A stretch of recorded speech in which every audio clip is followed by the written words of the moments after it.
যখন এই মাদ্রাসায় মসজিদে তখন বিপদের যদি কোনো ধরনের কোনো সমস্যা তাকে তারা আপনাদের পাশে থাকবে। আপনাদের পাশে আছে কিনা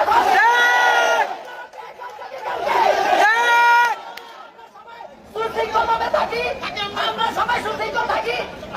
আপনাদের যে দাবিগুলো আছে অবশ্যই যদি চুক্তি হয় তবে অবশ্যই জননেতা জনাব জাকির খান আছে, আমাদের মামুন ভাই আছে, সবাই মিলিতভাবে বসে আপনাদের দাবিগুলো আপনারগুলা পূরণ করার চেষ্টা করবে ইনশাআল্লাহ।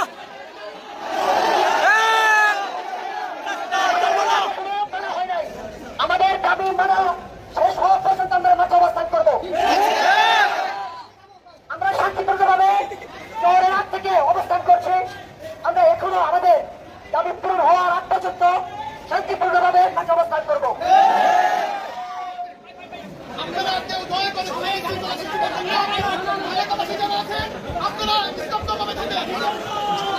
You know, it is quite interesting how these small adjustments can really change the entire perspective of the project we are currently working on together today.